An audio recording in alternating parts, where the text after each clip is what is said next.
warahmatullahi wabarakatuh. Perkenalkan, nama saya Nurmayana Pramita dari Prodi S1 Sistem Informasi. Di sini saya akan menjelaskan tentang komunikasi antar proses dan thread. Apakah komunikasi antar proses itu? Komunikasi antar proses atau interprocess communication (IPC) adalah mekanisme pertukaran data antara satu proses dengan proses lainnya, baik itu proses yang berada di dalam komputer yang sama atau komputer jarak jauh yang terhubung melalui jaringan. IPC terdiri atas protokol yang menjamin sebuah respon dari sebuah permintaan. Contoh dari IPC adalah soket dalam sistem operasi keluarga UNIX.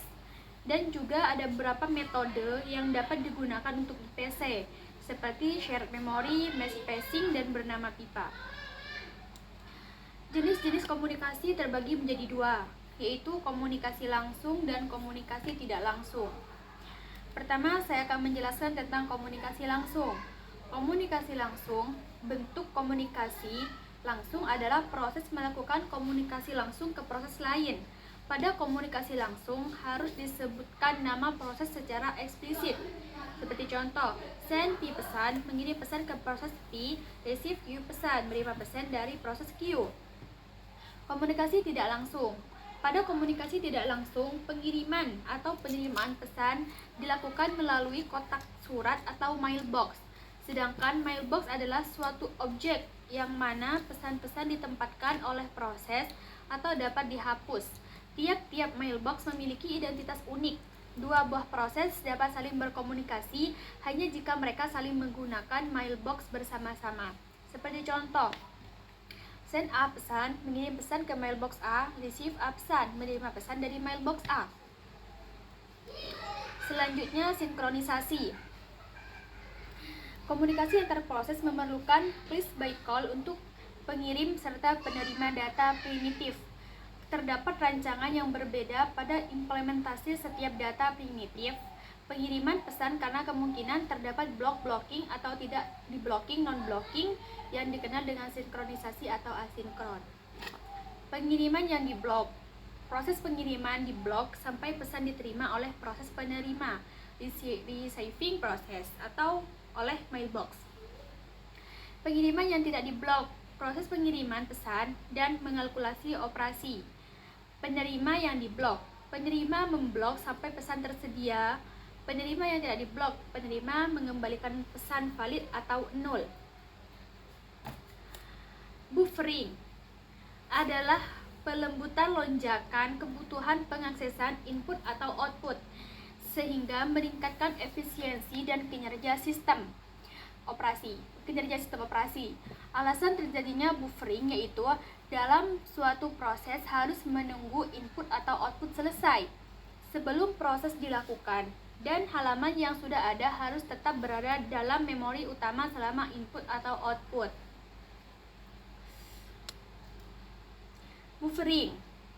Pada dasarnya terdapat 3 jalan di mana antrian tersebut diimplementasikan. Ini masih dalam bab buffering ya. Ini lanjutannya. Pertama, zero capacity atau kapasitas nol.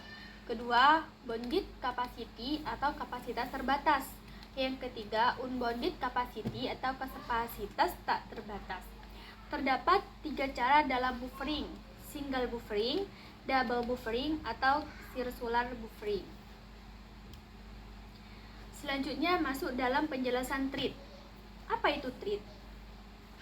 A thread adalah suatu proses didefinisikan oleh resource yang digunakan dan lokasi yang akan dieksekusi. Namun ada kalanya proses-proses akan menggunakan resource secara bersama-sama, juga seperti halnya proses. Thread memiliki status ready, blocking, running, dan terminated. Thread adalah sebuah alur kontrol dari sebuah proses kontrol. Thread tunggal ini hanya memungkinkan proses untuk dijalankan satu tugas pada satu waktu. Dirancang secara multi-threading, terpisah dengan beberapa thread yang berfungsi sebagai pengendali. Terdapat beberapa model thread. 1. Single thread. Single thread atau linking process atau proses sederhana. Single thread adalah proses sederhana. yang hanya menjalankan satu kali untuk menjalankan suatu tugas single threading. Yang kedua, multi-threading adalah teknik pemrograman yang memungkinkan beberapa subproses dalam program dapat berjalan secara paralel. Sebuah thread adalah sebuah bagian program yang dapat berjalan bersamaan, sehingga dua atau lebih thread dapat berjalan bersamaan tanpa yang satu harus menunggu selesai yang lainnya. Tipe dari thread User Level Thread (ULT) adalah thread yang sepenuhnya dikelola oleh aplikasi atau program pengguna.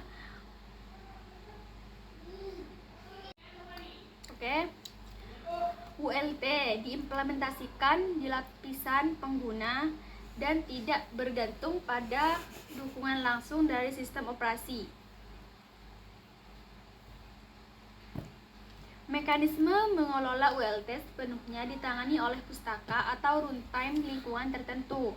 Keuntungan dari pengguna ULT adalah kecepatan dan fleksibilitas lebih tinggi, tetapi mereka juga memiliki keterbatasan dalam hal sinkronisasi dan komunikasi dengan sistem operasi.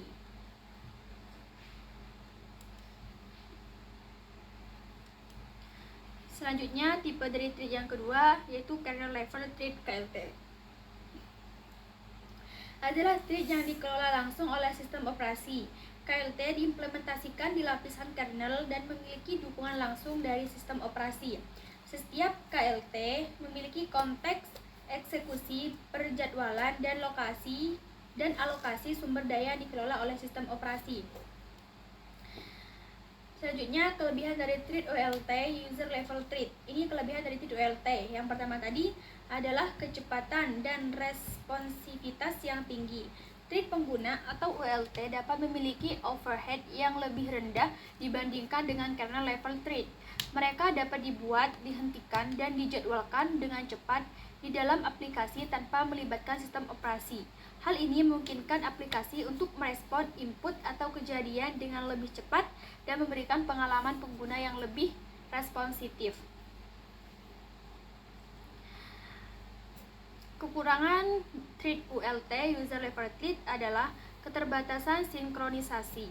Thread pengguna tidak memiliki akses langsung ke mekanisme sinkronisasi yang disediakan oleh sistem operasi. Hal ini dapat menyebabkan keterbatasan dalam melakukan sinkronisasi antara thread, seperti kesulitan dalam menghidrasi race condition atau deadlock. Thread pengguna harus mengandalkan mekanisme sinkronisasi yang diimplementasikan di lapisan pengguna, yang mungkin kurang efisien atau tidak sekuat sinkronisasi yang disediakan oleh sistem operasi. Selanjutnya adalah kelebihan TKL, Thread Kernel Level, yang kedua tadi. Sinkronisasi yang kuat. Kelebihannya adalah sinkronisasi yang kuat. Thread Kernel Level memiliki akses langsung ke mekanisme sinkronisasi yang disediakan oleh sistem operasi. Ini memungkinkan pengguna teknik sinkronisasi yang lebih kuat dan lebih efisien, seperti semafor, mutex, atau variabel kondisi. Dengan sinkronisasi yang kuat, thread kernel level dapat bekerja secara bersamaan dengan aman, menghindari masalah seperti race condition atau deadlock. Selanjutnya adalah kekurangan TKL, thread kernel level, overhead yang lebih tinggi. Ini kekurangannya adalah overhead yang lebih tinggi. Thread kernel level memiliki overhead yang lebih tinggi dibandingkan dengan thread ULT atau thread pengguna. Pembuatan, penghancuran, dan pengalihan antara thread kernel level melibatkan interaksi dengan sistem operasi yang dapat memengaruhi kinerja seluruh sistem, terutama jika terdapat banyak thread yang dibuat dan dihancurkan oleh sharing. Ini kekurangannya dan kelebihannya ini banyak, tapi di sini saya hanya menyebutkan beberapa hal. Terima kasih, mungkin hanya ini yang dapat saya sampaikan. Kurang lebihnya saya mohon maaf yang sebesar-besarnya. Ini hanya saya dapat dari beberapa referensi. Mungkin hanya ini dari saya. Assalamualaikum warahmatullahi wabarakatuh.